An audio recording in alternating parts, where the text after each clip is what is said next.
So, World War Z stars Brad Pitt.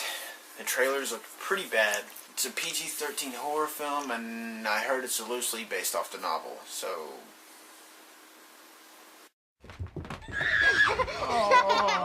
What we do know is that the aircraft touched down. Yeah, are these the roots? What is it? Statue of Liberty or snowman? Blackout and declared martial law. Daddy, what's martial law?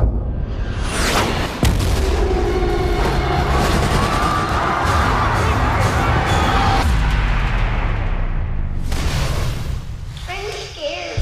How do we know they're coming? They're coming.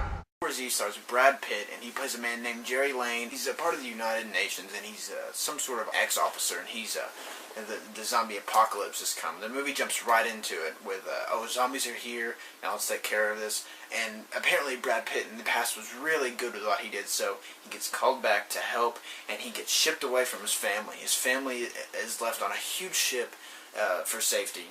And he's gone, and he splits away from them to find out how to get rid of these zombies. A bunch of critics were saying this movie is very scary, and I've never been this scared since 28 Days Later.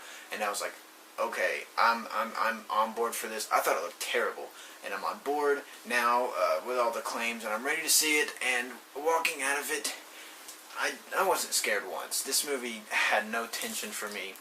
And overall, it was just very poorly done. I didn't hate it. I didn't love it. I'm in the middle. I just wasn't really interested when I walked out of it. I was like, okay, that's a movie. Brad Pitt is pretty much Brad Pitt in the movie. I loved him in Killing Them Softly, and he is a great actor. But in this, he just plays Brad Pitt. I really didn't think he was trying as much as he could have. He was good with the action and stuff, but when you've got a PG-13 horror films, zombie movies like this, it's really hard to make it good.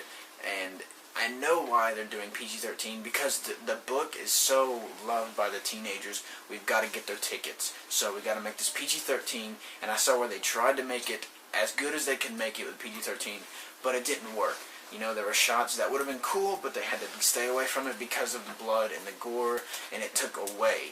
Now, there are some cool tension moments towards the end, and that was cool and all, but I don't know, the zombies were too silly. That's the thing with this movie. The zombies were so silly.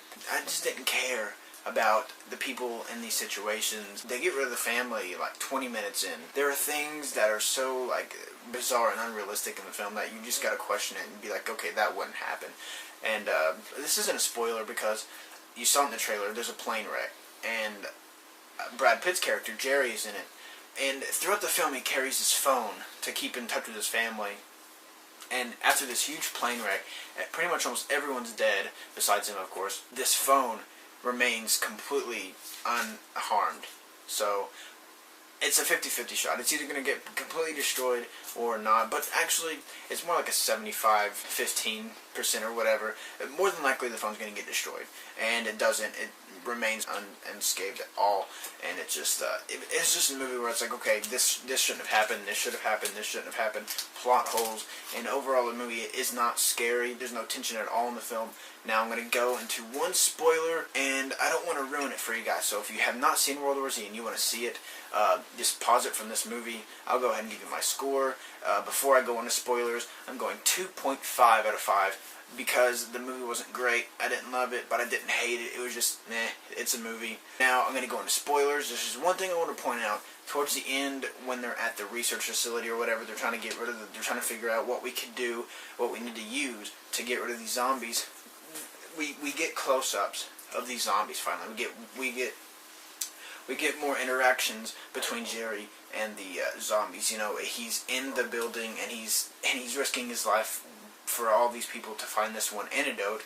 To basically what happens is he takes the antidote and you become immune completely to the zombies. And there's a scene, and it's intense at some points, but at other times you get the zombies sort of twitch all the time and make these weird noises, similar to the movie The Grudge, if you've seen it, and the audience was bawling laughing. It was absolutely hilarious how these zombies acted.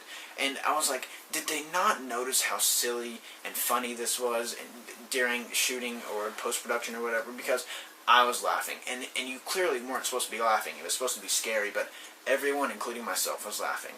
So overall, I didn't love the movie. It was okay. I'm never going to see it again. I don't see where the people are saying this movie is up there with 28 Days Later. 28 Days Later is clearly a better movie, and there are other movies that you can check out in the theaters right now, like Man of Steel or The Heat or something. Just stay away from this movie.